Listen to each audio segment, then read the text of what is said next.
Bahujan Samaj party के national coordinator Akash Anand ने आज सीतापुर में चुनावी जनसभा को संबोधित करते हुए भाजपा पर जमकर निशाना साधा और उसकी सरकार को तमाम गंभीर आरोप लगाते हुए कटघरे में खड़ा दिया।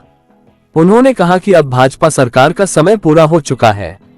इसने चंदे के नाम पर धन्नासितों से मोटी रकम उठाई है और बहुजन समाज के साथ विश्वासघात किया है। चुनाव में इस पार्टी का वोट मांगने वालों से हिसाब जरूर लेना और मुंहतोड़ जवाब देना। उन्होंने कहा कि शिक्षा वह शेरनी का दूध है जो पिएगा वह दहा देगा, इसीलिए बहुजन समाज को शिक्षा से दूर किया जा रहा है और उनके इतिहास को मिटाने का प्रयास भी किया जा रहा है। शहर के राजा कॉलेज मैदान में बसपा प्रत्याशी महेंद्र सिंह यादव के समर्थन में आयोजित जनसभा को संबोधित करते हुए बसपा के नेशनल कोऑर्डिनेटर ने आकाश आनंद ने कहा कि भारतीय जनता पार्टी ने पिछले 6 वर्षों में 16,500 रुपया चंदा इकट्ठा किया है जो धन्नासितों से लिया गया है। उन्होंने कहा कि उत्तर प्रदेश बहन बेटियों पर अत्याचार के मामले में पूरे देश में अव्वल स्थान पर है। इस राज्य के 40% बच्चे कुपोषण का शिकार है। ऐसी सरकार पर लानत है। उन्होंने कहा कि नौकरियों में 30 लाख से ज्यादा पद खाली पड़े हैं, लेकिन जानबूझकर उन पर भर्ती नहीं की जा रही है ताकि आरक्षण न देना पड़े। उन्होंने कहा कि चुनाव में जाति धर्म को मुद्दा बनाना जा रहा है, जबकि शिक्षा, सुरक्षा और रोजगार को मुद्दा बनाया जाना चाहिए। लंबे चुनावी भाषण में कई बार उनके बिगड़े बोल सामने आए और उन्होंने चुनाव आयोग पर भी टिप्पणी की, जिसको लेकर तरह तरह की चर्चाएं होती रहीं। इस जनसभा में उन्होंने और क्या कहा, आइए सुनते हैं। अब समय आ गया है ऐसे लोगों को समाज में बीच में लाकर जूता मारकर उनको उनकी औकात दिखाने का। जो भी आपको बहुजन समाज पार्टी से भटकाने की कोशिश करे, बाबा साहब के नाम पर, मान्यवर साहब के नाम पर, बहन जी के नाम पर अगर बोले कि नहीं बहुजन समाज पार्टी अब हमारी पार्टी नहीं, हमें विपक्षी पार्टियों को वोट देना होगा, तो साथियों ऐसे लोगों को अब बख्शना नहीं। आप जानते हैं ये भाजपा, कांग्रेस, समाजवादी पार्टी कहां से पैसा उठाती है? ये धरना सेतों से पैसा उठाती है साथियों। ये वो पार्टियां हैं जो पिछले 6 सालों में, पिछले सिर्फ 6 सालों में इलेक्ट्रल बॉन्ड्स के द्वारा 16,500 करोड़ रुपए ये धरना सेठों से चंदे के रूप में ले चुके हैं। साथियों अब ये कहते तो है चंदा है, बट सुप्रीम कोर्ट जल्द ही आप लोगों के सामने वो तत्व रखेगा, आप लोग समझ जाएंगे ये धरना सेठों से फिरौती ली है इन लोगों ने और हमारे समाज का इस्तेमाल किया है। इन चोरों से पूछना पिछले 10 साल में तुमने हमारे समाज के लिए क्या किया। साथियों पूछना, आप इनसे जाति और धर्म के आधार पे सवाल नहीं करना। अगर हम जाति और धर्म के आधार पे कुछ सवाल कर दिए तो इलेक्शन कमीशन कल हमें बंद कर देगा, कहेगा तुम जाति और आधार के नाम पर वोट मांगने का काम कर रहे हो। परंतु आदरणीय प्रधानमंत्री जी भड़काऊ भाषण दे सकते हैं, प्रधानमंत्री जी मुसलमान और हिंदू कर सकते हैं, तब इलेक्शन कमीशन की आंखों पे पट्टी बन जाएगी, मुंह पे टेप बंध जाएगा, तब इनके हाथ में कोई ताकत नहीं होगी। पर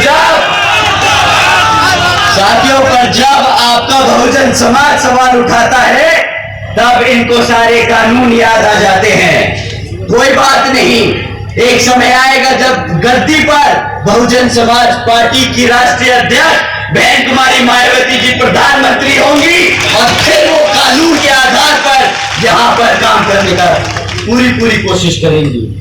साथियों बाबा साहब क्या कहते थे?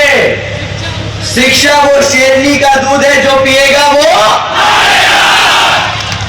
साथियों ये लोग वो हैं जो हमारे बच्चों को, हमारे बच्चों की शिक्षा छीनने का काम कर रहे हैं। पिछले 10 सालों में इन्होंने सरकारी स्कूलों की इतनी हालत खराब कर दी है, बदतर कर दी है कि आज अगर सरकारी स्कूल के बच्चे को आप गुणा भाग करने को कहो तो 8वीं कक्षा के बच्चे गुणा भाग नहीं कर पाते हैं। तो पेपर दिखा के उसको कैंसिल कर दो, लीक करा दो, कैंसिल कर दो, ताकि आपको सरकारी नौकरी ना देनी पड़े। मानते हैं सभी युवा साथी यहाँ पे? बताइए, जितने भी युवा हैं अपना हाथ उठा के बताइए कि आप मानते कि नहीं। साथियों इनकी पिछले 10 साल सरकार रही, ना हमारे बच्चों को परीक्षण तय किया है, वो भी आपको मिल जाएगा। तो जब आपको नौकरी नहीं देनी पड़ेगी तो आपको आरक्षण नहीं देना पड़ेगा। ये साथियों सोची समझी साजिश है इन लोगों की कि आपको आपकी पढ़ाई से, आपके इतिहास से, आपके आरक्षण से आपको दूर करना चाहते हैं। कि सेंटर में 30 लाख से पद खाली पड़े हैं, 30 लाख से ज्यादा सरकारी पद खाली पड़े। चाहे तो ये कल आपको रोजगार दे चाहे तो आपको कल रोजगार दे दे, परंतु उनकी नीयत नहीं है, इनकी इच्छा नहीं है कि आप कभी रोजगार में आ जाओ।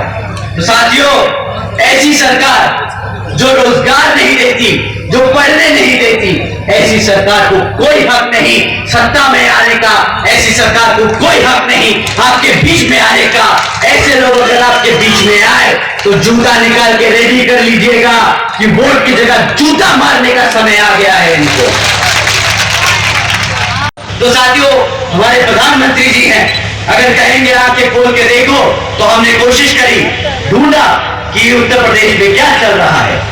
घर उजाड़ना तो एक कहानी थी, दूसरी ओर क्या चल रहा है, हमने वो भी पढ़ने की और समझने की कोशिश करी।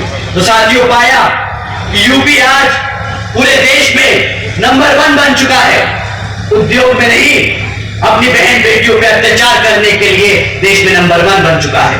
लानत है ऐसी सरकार को जो अपनी बहन बेटियों को सुरक्षा नहीं दे पाती। साथियों, उससे भी डरावना सच सामने आया। यूपी में 40% बच्चे कुपोषण के शिकार हैं और ये देश में नंबर सबसे ज्यादा है। देश में सबसे ज्यादा कुपोषण के शिकार के केसेस बच्चों के यहां उत्तर प्रदेश में आते हैं। ऐसी सरकार जो अपने बच्चों को भूखा रख ले, वो बर्दाश्त कर ले, क्या ऐसी सरकार को सत्ता में रहने का हक है? नहीं है ना, बिल्कुल। परंतु साथियों, हमारे आदरणीय प्रधानमंत्री जी ने कहा कि आंखें खोल बेटा, आंखें खोल और देख यूपी में क्या प्रगति हो रही है।